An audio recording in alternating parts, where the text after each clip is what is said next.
crente. Esta frase dita por Thomas Watson, puritano inglês do século XVII, um teólogo marcado pela profundidade e clareza dos seus textos, e ele usa essa metáfora interessante, né? Um mapa do céu no coração. A santificação nos torna mais parecidos com Cristo, é obra do Espírito Santo de dentro para fora. Hoje tem muita gente que pensa que ser santo é coisa de fora para dentro, né? É estereótipo, é comportamento. Não é. Santificação é o Espírito Santo lhe tomando de assalto, eu gosto dessa expressão, lhe tomando de assalto para transformar o seu caráter, seus pensamentos e suas ações. Com isso, à medida que uma pessoa se torna santa ou mais santa, está como que numa jornada espiritual interior em que ela tem um mapa que a leva ou que o leva em direção ao céu. O coração do crente é o lugar onde a verdadeira transformação ocorre.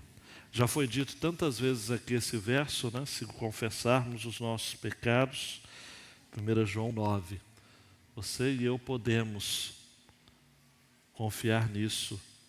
O Senhor é fiel e justo para nos perdoar os pecados, nos purificar de toda iniquidade, de toda impiedade, de toda injustiça.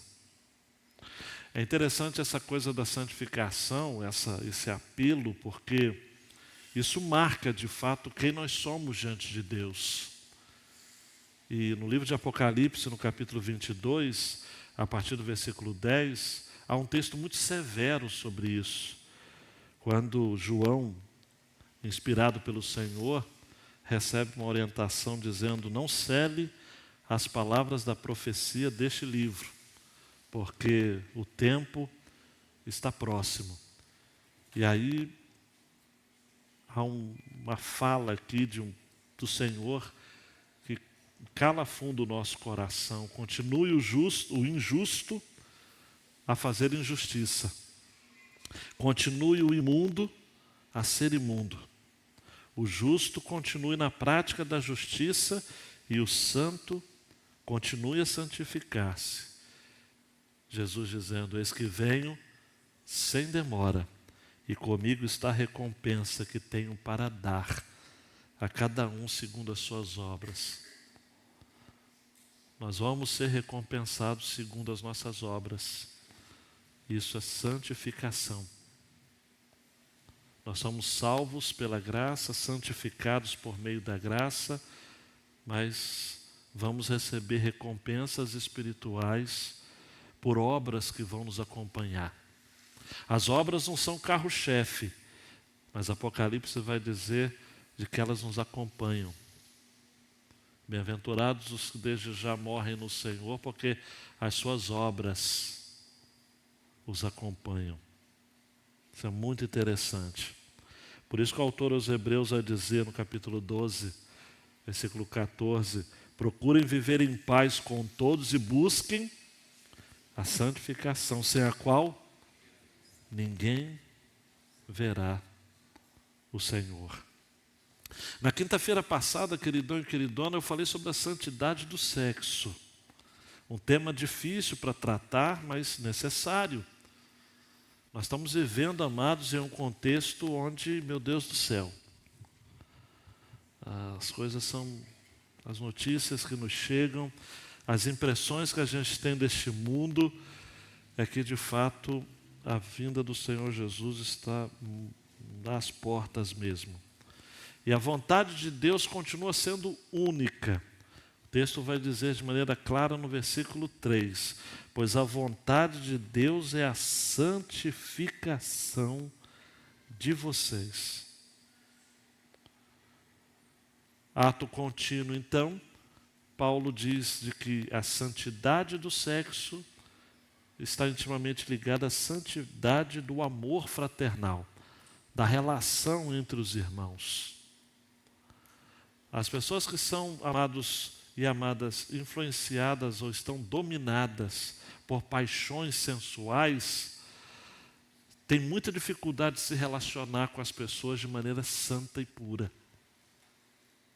As imagens que as pessoas acabam fixando seus olhares, no que diz respeito à sensualidade, à frivolidade mesmo, fazem com que a convivência com as outras pessoas fique sempre manchada. Manchada mesmo.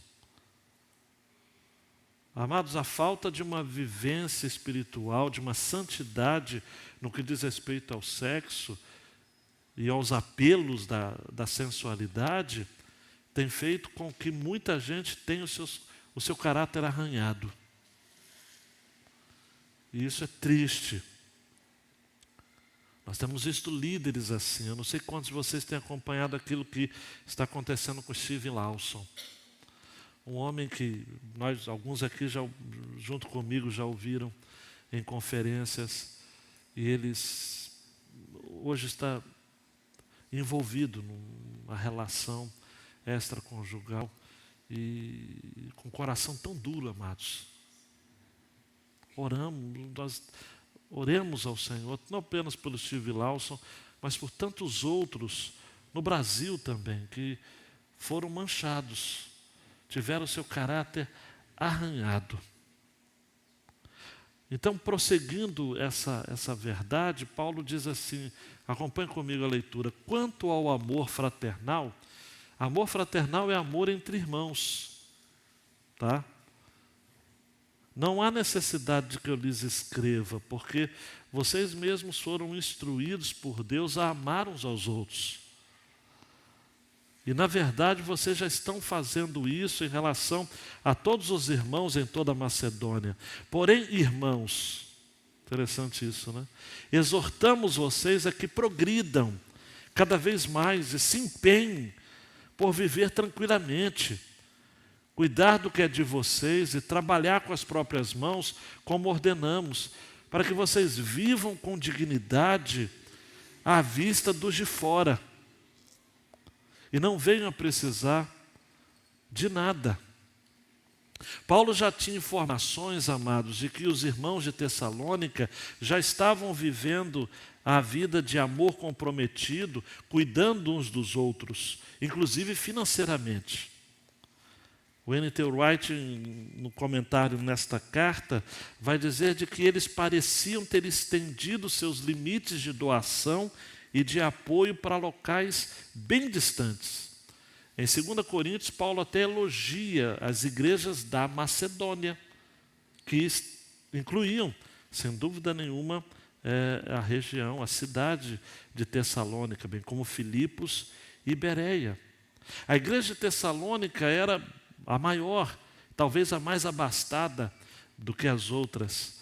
E Paulo diz assim, olha, deixem-se transbordar então, se empenhem para dar muito mais, para se envolver muito mais. Nesse sentido, então, Paulo reforça o princípio de que o perigo de uma igreja abastada ou de uma igreja que tem até um bom conhecimento doutrinário é de se esquecer de que pessoas valem mais do que projetos. E quando Paulo diz quanto ao amor fraternal, ele está dizendo o seguinte, olha, eu quero crer de que não há necessidade mesmo de eu insistir nesse tempo, mas eu quero que vocês se dediquem mais, se empenhem mais. Então esta mensagem eu divido em duas porções. O versículo 9, o crente, o amor aos outros crentes. E versículos 10 a 12, o progresso nesse testemunho santo. Haviam necessidades na igreja que aquela igreja de Tessalônica precisava ficar mais atento, sobretudo relacionado ao amor fraternal.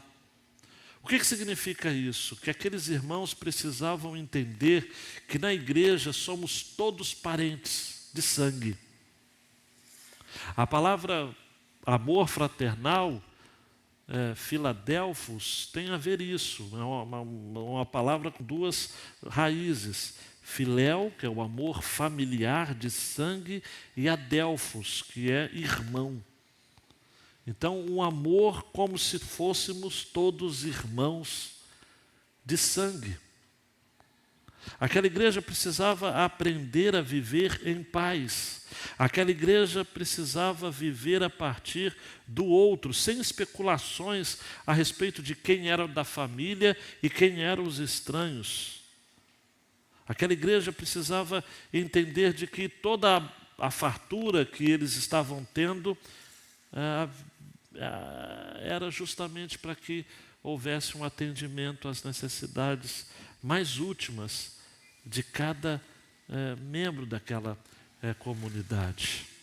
Havia um entendimento equivocado de que, pela iminência da vinda do Senhor Jesus, pelo menos eles acreditavam assim, muitos já haviam deixado inclusive de trabalhar e viviam então uma vida desordenada. Por isso que você vai encontrar, só vamos fazer um passeio rápido aqui, no capítulo 5 de 1 Tessalonicenses, versículo 14, também exortamos vocês, irmãos, a que admoestem os que vivem de forma desordenada.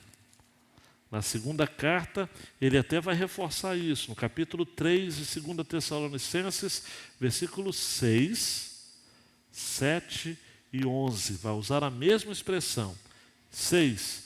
Irmãos, em nome do Senhor Jesus Cristo, ordenamos a vocês que se afastem de todo irmão que vive de forma desordenada, e não segundo a tradição que vocês receberam de nós. Versículo 7. Porque vocês mesmos sabem como devem nos imitar, visto que nunca vivemos de forma desordenada quando estivemos entre vocês. Nem jamais comemos pão à custa dos outros, né? Diz o versículo 8, pelo contrário, trabalhamos com esforço e fadiga de noite e de dia, a fim de não sermos pesados a nenhum de vocês. Versículo 11, pois de fato ouvimos que há entre vocês algumas pessoas que vivem de forma desordenada, não trabalham, mas se intrometem na vida dos outros. Então, Paulo me parece, amados, dando um clique aí, queridão, a grande ideia sobre a questão do mapa do céu no coração, dando mais um clique, o imperativo aqui é ame, ame, ame. Dentro daquela comunidade, amados, havia, como nas nossas comunidades, nas nossas igrejas, aqueles cujas necessidades deveriam receber ajuda. E ajuda necessária e solidária. Mas a despeito disso, eles estavam vivendo de maneira desordenada. Se Deus criou uma nova família em Cristo, e se essa nova família se baseia e se caracteriza pelo amor altruísta, isso é importante. E daí então, Wright vai dizer, feliz é a igreja que descobre que sentimento é esse de amor na prática. Nós não temos outra opção a não ser viver em amor. E o amor se despoja. Viver sem amor é viver de forma desordenada, porque Deus ordena a nossa vida a partir da nossa disposição de entregarmos a nossa vida em função do outro. Do outro. Hebreus 13:1 vai dizer, seja constante o amor fraternal. João 13, 34 e 35, Jesus vai dizer, eu lhes dou um novo mandamento, que vocês amem uns aos outros, assim como eu os amei, que também vocês amem uns aos outros. Nisto todos conhecerão que vocês são meus discípulos, se tiverem amor uns aos outros.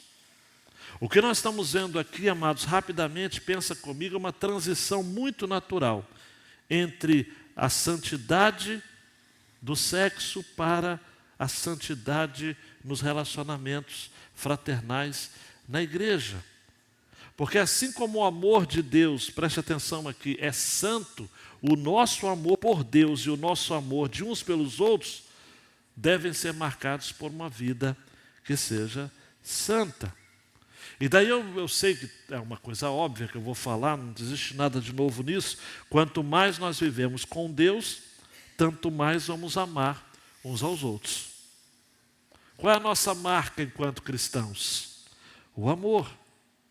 Se um cristão realmente ama o seu irmão, ele não vai pecar contra ele. Há uma conexão aqui muito interessante, não é? Entre buscarmos a santificação, vivermos esta vontade de Deus para nós e ao mesmo tempo amar todos os nossos irmãos da fé como se fossem nossos irmãos de sangue. De tal modo que, por exemplo, o texto do versículo 6 vai dizer, no mesmo capítulo, nesta matéria ninguém ofenda nem defraude o seu irmão. Em outras palavras, ninguém prejudique o seu irmão, e isso tem implicações sociais, espirituais, está relacionado à atividade sexual ilegítima, sem sombra de dúvidas, mas também está relacionado, amados, aquilo que nós entendemos ser essencial no amor, que é viver o outro, que é se importar com o outro, é de deixar de ser egocêntrico para ser outrocêntrico, entre aspas. Ame ao seu próximo como se fosse você, como se a dor que ele sente fosse a que sente você. Ame ao seu próximo como se fosse você, como se a dor que ele sente doesse mais em você. O poeta tinha razão. Igreja é lugar de gente que pensa menos em si. Nesse sentido, Tim Keller tinha razão quando disse que humildade não é pensar menos de si, mas é pensar menos em si. Quer ver uma coisa escandalosa que Jesus disse? Está lá em Mateus 18, 6 a 10. Se alguém fizer tropeçar um destes pequeninos que crê em mim, seria melhor para esse que uma grande pedra de moinho fosse pendurada ao seu pescoço e fosse afogado na profundeza do mar. Ai do mundo por causa das pedras de tropeço, porque é inevitável que elas existam, mas ai de quem é responsável por elas. Se a sua mão ou o seu pé leva você a tropeçar, corte e o jogue fora, pois é melhor você entrar na vida manco ou aleijado do que tendo 2 mãos ou 2 pés ser lançado no fogo eterno. Se um dos seus olhos, preste atenção, leva você a tropeçar, arranque e o jogue fora, pois é melhor você entrar na vida com um só dos seus olhos do que tendo os 2 ser lançado no fogo do inferno ou no inferno de fogo. E para que você não fique pensando que isso daqui é literal, Jesus mesmo diz: fiquem atentos para não desprezarem nenhum destes pequeninos, porque eu afirmo a vocês que os anjos deles lá nos céus veem incessantemente a face de meu Pai celeste. Amados, é fato de que nós somos responsáveis, sim, pelo nosso irmão. Aquilo que está lá em Gênesis, no capítulo 4, quando Caim ousadamente diz para o Senhor: sou eu porventura guarda do meu irmão? Até hoje Deus continua respondendo da mesma forma: sim. Nós somos guardas uns dos outros, amados. A nossa santidade, claro que é muito ampla, a gama de desdobramentos da nossa santidade, mas uma das consequências de uma vida santa, preste atenção, é de que, em sendo santos, você tem um compromisso de fazer o bem. Quem é santo faz o bem. O mundo está olhando para a igreja, amados, e está ficando escandalizado. Está difícil, amados. Está ficando cada vez mais difícil defender a igreja. Ainda bem que ela não precisa de defesa nossa. A igreja verdadeira de Jesus. Porque está difícil, amados. E a palavra de Deus diz que nós precisaríamos ficar preocupados ou esperando que isso iria crescer. Mas fato é, amados, e eu aprendo com o bispo inglês J.C. Ryle, né? Nós podemos falar com as pessoas a respeito de doutrinas do Evangelho e poucas pessoas nos darão ouvidos. E um número ainda menor nos compreenderá. Agora, a nossa vida é um argumento do qual não se pode escapar. E há um significado na santidade, diz ele, que nem mesmo os mais ignorantes podem evitar. E aí ele termina: talvez não compreendam a doutrina da justificação, mas eles compreenderão o amor. Não fique preocupado com o que você vai falar. A palavra de Deus diz que o Senhor vai fazer você lembrar. O Espírito Santo vai fazer você lembrar. Não se preocupe quais argumentos você vai usar para defender doutrinas centrais do Evangelho. A sua preocupação, Gabriel, mais urgente tem que ser viver o amor de Cristo. Amar como Cristo ama. É isso que vai fazer a diferença. Nisto conhecerão todos que sois meus discípulos, se tiverdes amor uns pelos outros. Quanto ao amor fraternal, não há necessidade de que eu lhes escreva, porque vocês mesmos foram instruídos por Deus a amar uns aos outros. E aí, dando um clique, o segundo imperativo é progrida. Progrida, então. Na verdade, vocês já estão fazendo isso em relação a todos os irmãos, toda a Macedônia. Porém, irmãos, exortamos vocês a que progridam. Progridam. Já que vocês estão fazendo isso, já que o testemunho de vocês está realmente reverberando nas igrejas da Macedônia, progridam. E eu fiquei pensando nesta palavra, eu destaquei algumas vezes que ela aparece, a mesma palavra aparece em 1 Tessalonicenses. A ideia de progrida aqui é a ideia de exceder, de sobrar, de ter em excesso, de exceder o número fixo que já havia sido previsto. É de estar acima de um certo número. Em outras palavras, estar acima da média. Nós precisamos amar acima da média. Exceder. Só para citar os que estão as ocorrências desse verbo em 1 Tessalonicenses, 1 Tessalonicenses 3,12. E o Senhor faça com que cresça e aumente o amor de uns para com os outros e para com todos, como também o nosso amor por vocês. Essa menção é interessante. Aumente. Aumente o amor. Será que eu e você estamos dispostos a orar nesta noite assim: Senhor, aumente o nosso amor. Aumente o meu amor. Que eu exceda. Que eu vá além. Que eu faça sobrar. Que eu possa ter abundância. Abundância de amor. Quando eu e você estivermos mais preocupados em amar do que falar, nós vamos ganhar as pessoas sem palavras. Como a esposa crente ganha o seu marido. Para que ela o ganhe sem palavras. Em 1 Tessalonicenses 4,1 diz: irmãos, Pedimos e exortamos no Senhor Jesus que assim como aprenderam de nós a maneira como devem viver e agradar a Deus, e efetivamente estão fazendo, vocês continuem progredindo. Continuem progredindo. Amados, hoje amando mais do que ontem. Precisa haver uma progressão. Precisa haver um crescimento. Nós precisamos pedir a Deus que Ele nos ajude a alcançarmos o máximo dEle.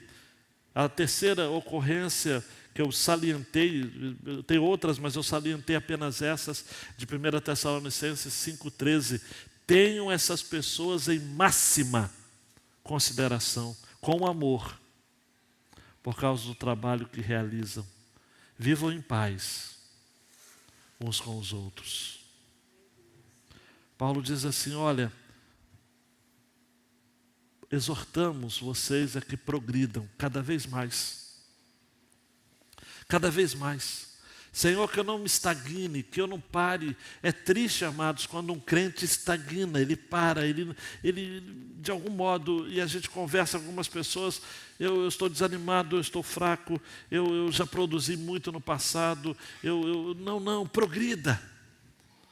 Progrida. Eu acho que essa frase, esse verbo, esse imperativo precisa nos guiar nesta noite de quinta-feira. Progrida, progrida. Não olhe para o lado, não olhe para trás, olhe para frente, progrida. Queira mais, faça mais, se desenvolva mais, tenha em abundância. Exceda as medidas do passado. Deus quer isso de mim, Deus quer isso de vocês. Se isso não fosse o bastante, o versículo seguinte diz, e se empenhe. Se empenhe. Para quê? Para que esse empenho? Para ter uma vida tranquila. Mas que vida tranquila é essa? É ser salvo, seguro e sentado? Não. Para quê? O que é vida tranquila aqui? É uma vida que não apresenta problemas sociais ou conflitos entre pessoas. É alma tranquila, mesmo em meio a dificuldades. É gente que não anda se intrometendo na vida alheia. Isso é vida tranquila. É a mesma expressão que Paulo vai usar, o entendimento a Timóteo, 1 Timóteo 2,2. Ore em favor dos reis e de todos que exercem autoridade, para que vivamos vida mansa e tranquila, com toda piedade e respeito. É a mesma ideia que Pedro vai dizer na sua primeira carta, capítulo 3, acerca das irmãs, que a beleza de vocês não seja exterior como tranças dos cabelos, joias de ouro e vestidos finos, mas que ela esteja no ser interior, uma beleza permanente de um espírito manso e tranquilo, que é de grande valor diante de Deus. É aquilo que Paulo vai repetir em 2 Tessalonicenses 3, 12 e 13. A essas pessoas determinamos e exortamos o Senhor Jesus Cristo que trabalhando tranquilamente, comam o seu próprio pão. Quanto a vocês, irmãos, não se cansem de fazer o bem. Uma vida tranquila, amados, significa uma consciência tranquila. Eu amei quem eu tinha que amar hoje. Eu perdoei quem eu tinha que perdoar hoje. Hoje uma irmã me compartilhou, num contexto outro, de que alguém estava falando com ela com dificuldade de perdoar, e o imperativo bíblico, obviamente a ordem é de perdoar, e a pessoa disse o seguinte, não, eu não consigo perdoar porque eu estou com raiva. Só que a raiva não vai sair se a pessoa não perdoar. Então ela quer esperar a raiva sair para ela perdoar. Não dá. O perdão abre portas, porque o perdão liberta você dos carcereiros da alma. Aquilo que Jesus vai contar, aquela parábola, vai chamar de verdugos. Lá em Mateus, os carcereiros, os torturadores da alma. Vida tranquila, amados. Consciência tranquila. cuidar do que é nosso, trabalhar com as próprias mãos. O texto diz, cuidar do que é de vocês e trabalhar com as próprias mãos, como ordenamos. Para quê? E aí versículo 12 termina. Para que vocês vivam com dignidade à vista dos de fora e não venham precisar de nada. É ter um bom testemunho, amados. É viver com dignidade, é viver de cabeça erguida. Sabe, não fique mais um dia sequer na sua vida com pendências relacionadas ao passado. Porque como eu já disse a alguém, eu já citei aqui, toda vez que o homem anda, ele encontra de cara com seu passado. Existem questões que precisam ser resolvidas. Paulo está tratando a igreja de Tessalônica, dizendo o seguinte, olha, está na hora de vocês viverem de modo que agrada a Deus. E para viver de modo que agrada a Deus, vocês precisam ter santidade no relacionamento mais íntimo que existe, que é o casamento e as implicações disso para a sua alma. Mas também vocês precisam aprender a viver como igreja, amando, tendo de fato as pessoas que convivem com você como sendo aqueles que mantêm o mesmo sangue. A identidade do cristão, amados, é viver em comunidade, faz parte da vida em comunidade. É o uns aos outros. São os mandamentos de mutualidades que encontramos. De tal modo que, quando vivemos bem entre nós, diz o texto, como resultado a gente vive com dignidade à vista dos de fora, de tal modo que a gente não venha precisar de nada. Paulo aos Colossenses, no capítulo 4, versículo 5, vai dizer, sejam sábios no modo de agir com os que são de fora e aproveitem bem o tempo. E a orientação de Paulo aos pastores, aqueles que desejam o episcopado, em 1 Timóteo 3, mas serve para todos os demais crentes, é necessário também que ele tenha bom testemunho dos de fora, 1 Timóteo 3, 7, a fim de não cair na desonra e no laço do diabo. Nós somos desafiados, amados e amadas, o dia todo quanto a esse compromisso, a essa exortação, a viver de modo que agrade a Deus, de tal modo que nós poderíamos destacar aqui as duas principais lições e implicações para a gente levar para a nossa casa, para a gente refletir sobre isso agora. Primeiro, viva de tal modo que você não precisa falar mais do que deveria sobre o Evangelho de Jesus. Evangelho que se vive dispensa discurso elaborado.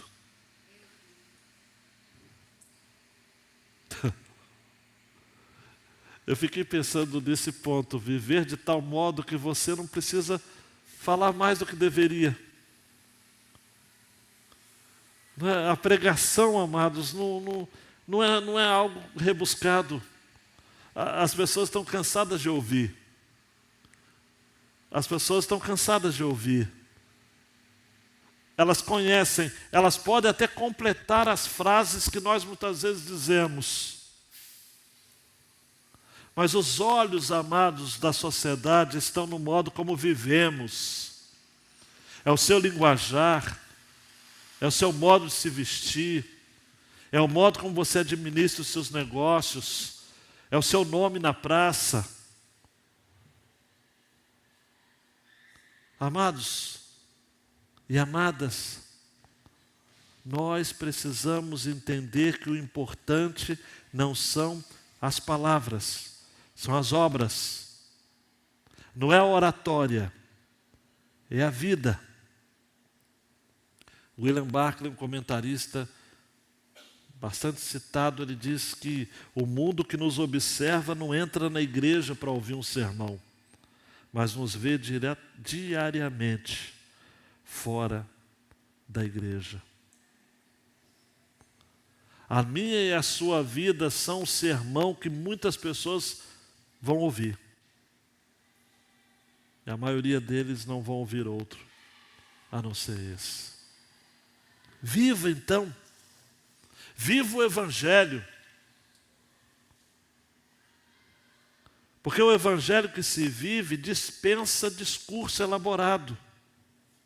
Você não vai precisar caprichar nas concordâncias. Você não vai precisar buscar referências e citações. Você vai viver. Eu ouso dizer que Jesus exemplificou isso e viveu isso com os discípulos que não eram grandes pregadores. Eu fico imaginando Pedro ensaiando as suas pregações, Tiago, João. Deveria ser uma coisa assim tão estranha. Mas Jesus não os chamou para serem pregadores. Jesus chamou eles para serem discípulos.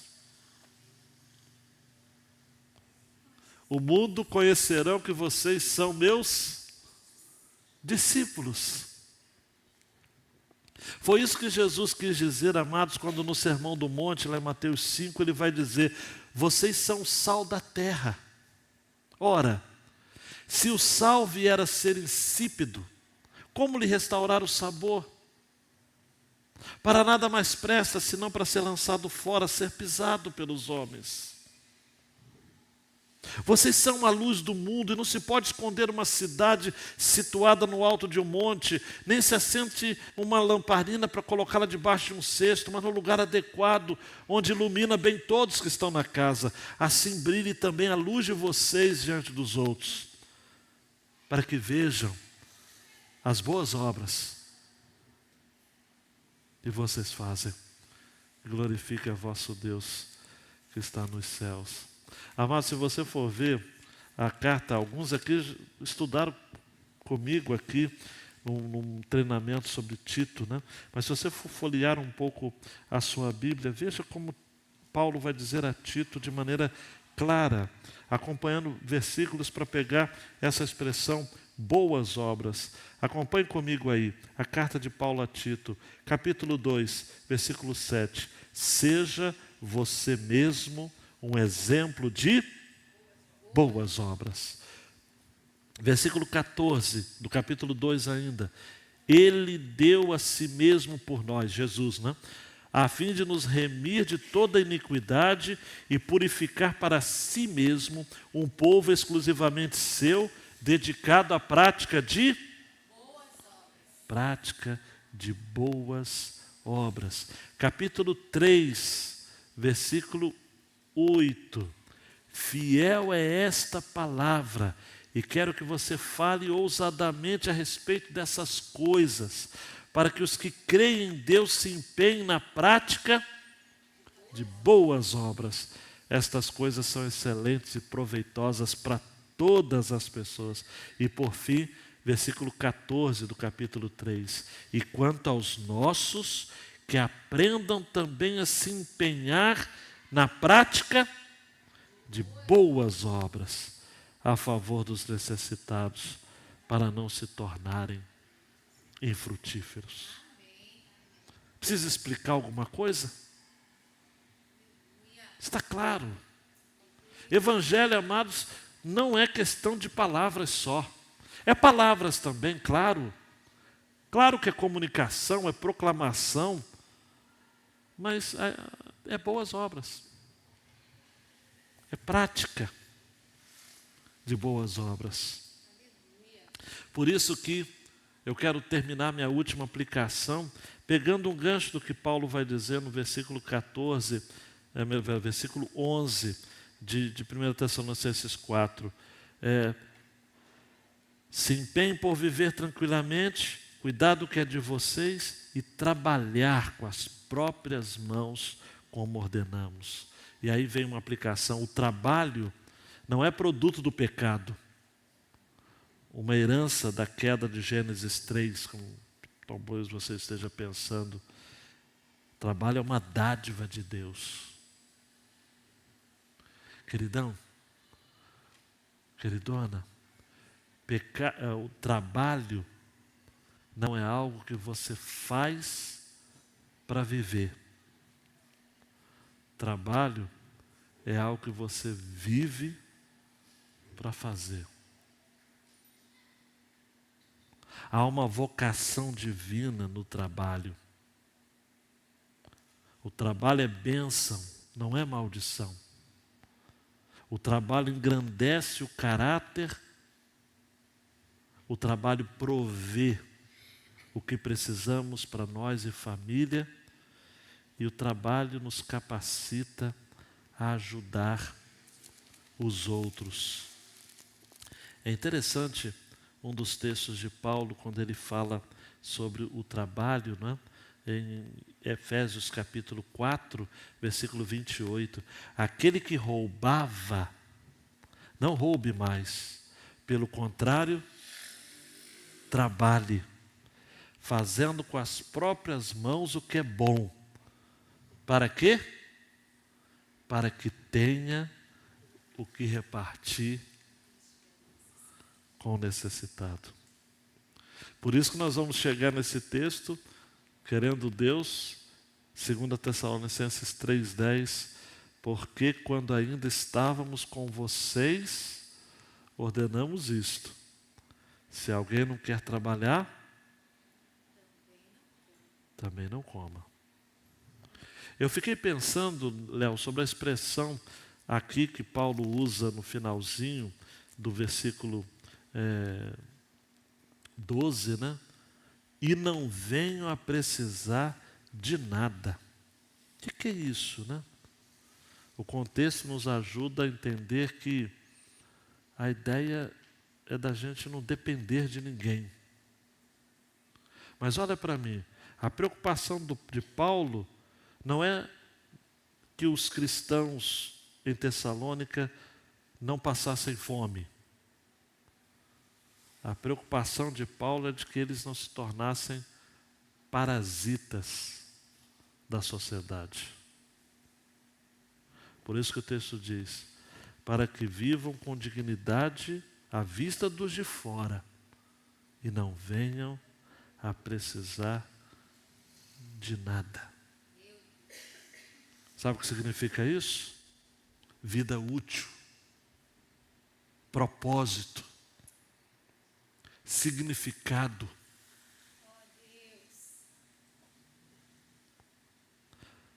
Nós, os evangélicos amados, de herança reformada, entendemos o quanto o trabalho é uma vocação divina. Ao longo do tempo, alguns de nós se perderam nisso, achando que existe trabalho secular e trabalho religioso. As pessoas entendem algumas vezes de que a pessoa não exerce um trabalho quando é lá fora, e vocação é apenas aquilo que se faz no que diz respeito ao sacerdócio. É um ledo engano. Todo o nosso trabalho é vocação. É chamado de Deus. Quer você seja um administrador, um metalúrgico, um padeiro, um motorista, um professor.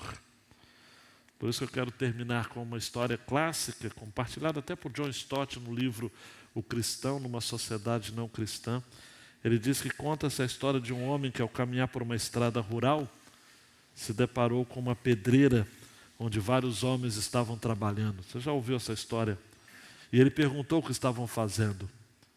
O primeiro respondeu com certa irritação: você não está vendo? Eu estou talhando pedras. Miséria, né? O segundo respondeu sem levantar o olhar: eu estou ganhando 200 libras por semana. Olha só. Aí a revolta dele era essa. Mas quando fez a mesma pergunta ao terceiro homem, este parou, abaixou a picareta, ergueu-se e respondeu com orgulho evidente: se quiser saber o que eu estou fazendo, eu estou construindo uma catedral. É tudo uma questão de até onde vai a sua visão. O primeiro homem não conseguia enxergar nada além da sua picareta. O segundo só via folha de pagamento no final da semana. Mas o terceiro viu que além das ferramentas e do salário, havia um propósito, um significado. Ele estava cooperando com o arquiteto. Queridão, queridona, por favor, leve isso a sério. Vá para casa com esse sentimento. Por menor que seja a sua contribuição, você está sempre construindo algo para Deus, para adorar a Deus. Não quero caprichar no meu latim, mas é o lema da reforma de Martinho Lutero: laborare est orare. Trabalho é adoração, trabalho é oração. Tudo que eu e você fazemos, amados, quer comais, quer bebais, ou façais qualquer outra coisa, façam tudo para a glória de Deus. 1 Coríntios 10, 31. Eu e você somos chamados a ser assim. Nós estamos, amados, construindo algo grande nessa sociedade. Embora muitas vezes não enxergamos, embora muitas vezes as adversidades, as neblinas, eu não sei quanto a você, mas às vezes eu olho no horizonte, está tudo cinzento. Mas Deus está fazendo algo, amados. Deus está fazendo algo. E aquilo que eu faço, aquilo que você faz, aquilo que nós fazemos mutuamente, nós estamos aqui para vivermos o amor fraternal. Nós estamos aqui para levarmos as cargas uns dos outros, Kelinha, conforme Gálatas capítulo 6, versículo 1. É aquela história que eu gosto demais, né, do irmão mais velho que está carregando o irmão mais novo no cangote, e alguém passa, chama a atenção dele, falando: é um peso, hein? É uma carga pesada, hein? E ele voltou para trás e falou: não, não é uma carga, é o meu irmão. Nós estamos aqui para isso, amados. Amar. Caminhar junto. É o que eu tenho dito lá em Jaqueí, mais do que nunca. É sermão de uma nota só. Vocês precisam se amar mais. E é o que eu falo com vocês. Ame e progrida. Por quê? PJ, fique com essa frase. Porque a santidade, a santificação, desenha o mapa do céu no coração do crente. E quem não ama seus irmãos aqui na terra, não vai desfrutar da convivência que a gente vai ter no céu. Para o inferno, você vai sozinho. Por isso que às vezes os mais raivosos dizem: vá para o inferno. Agora, para o céu, você só vai em comunidade. E a gente precisa, amados. Não se isole. Não se isole. Ah, pastor, meu problema é graúdo. Olha, seu problema é graúdo? Então, mais um motivo para a gente estar junto. Abaixe sua cabeça, meu queridão e minha queridona. E diga: a Deus, me ajude a amar. Amar o não amável. Perdoar o imperdoável. Eu não quero me perder, Senhor.